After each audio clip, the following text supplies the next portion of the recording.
Hare Krishna, Teachings of Queen Kunti, Prayer 2, Beyond the Senses. Maya Javanikachannam Ajnadhokshajam Avyayam Na Lakshyase Moodhadrisha Nato Natyadharodayatha. Being beyond the range of limited sense perception, you are the eternally irreproachable factor covered by the curtain of deluding energy.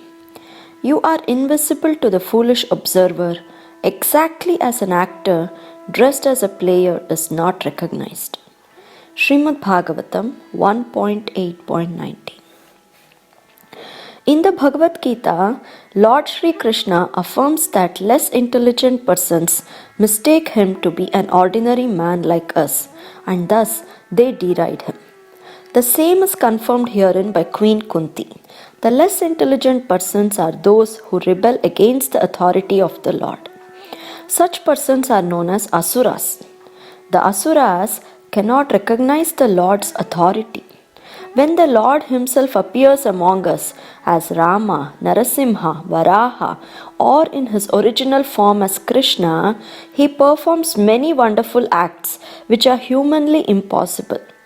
As we shall find in the 10th canto of this great literature, Lord Sri Krishna exhibited his humanly impossible activities even from the days of his lying on the lap of his mother.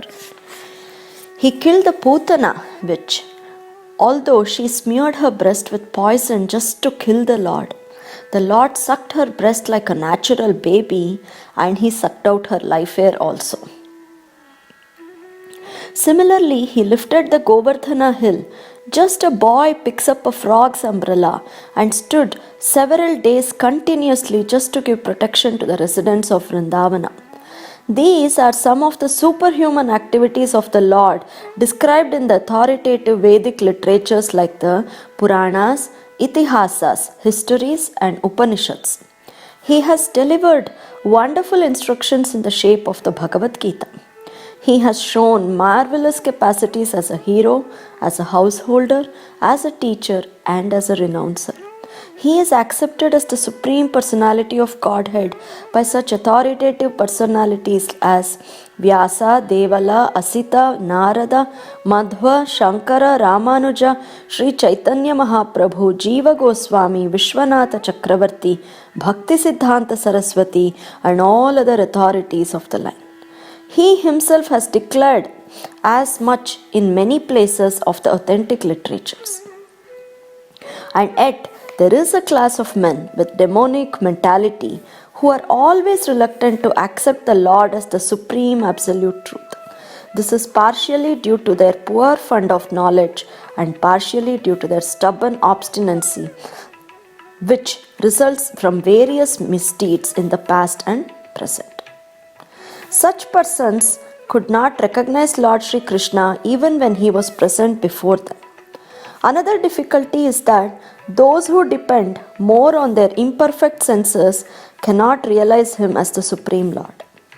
Such persons are like the modern scientist. They want to know everything by their experimental knowledge. But it is not possible to know the Supreme Person by imperfect experimental knowledge. He is described herein as Adhokshaja, or beyond the range of experimental knowledge. All our senses are imperfect. We claim to observe everything and anything, but we must admit that we can observe things under certain material conditions only, which are also beyond our control.